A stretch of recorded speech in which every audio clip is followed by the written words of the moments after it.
Well, Shari is here today with your legal rights and risks. Good to see you. Sure. Man, this is incredible because a lot of people are using these services Lots. these days. So what exactly are we agreeing to when we say, yes, we want to find out about our ancestry? So the property we're talking about is basically the sample you send in and any information that's derived from that. And of course, the bold print says that we won't do anything with your property without your consent. The fine print gives very, very broad consent for them to basically do anything they want.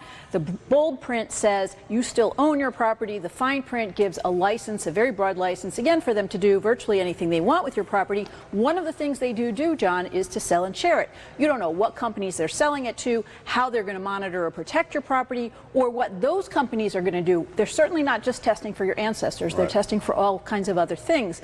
And they can also find out, we now know from MIT and other researchers, we assume that our information, our identity is going to remain anonymous. They can find out our identity too, and that exactly is what was done in the case of the Golden Gate killer. In fact, not only our own identity, but our relatives' identity too. All right, that worked out great in that case, but boy, it opens up a whole can of worms for us that you don't want to open up. You know, you want to keep that in there. So are there any laws that will protect us? So most of the state laws, like our own, speak to consent, which we know we give away in the agreement. There is a federal law, the Genetic Testing Information Non-Discrimination Act. It's also called GINA, which basically says you can't be discriminated based on your genetic information by an employer or a health insurance company, but it doesn't speak to anything else. So long-term care companies, disability insurance companies, any other kind of life insurance company can and may discriminate against you. The other thing is they can also ask if you've ever done genetic testing, and technically if you say no, that's fraud. Wow, so what can we do to protect ourselves? Anything? Well, so the first thing to know is that there are over 40 companies doing this now. Chances are if you submit to multiple companies, you would get multiple results because they use different databases, they use different markers to test and compare your DNA with.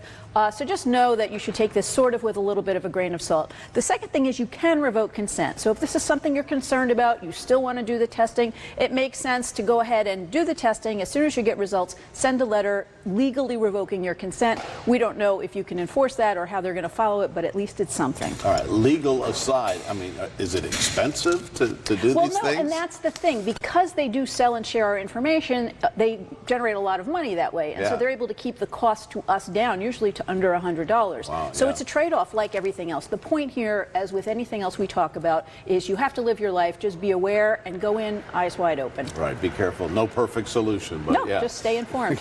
All right, thank you, Shari. Sure. A lot of good information.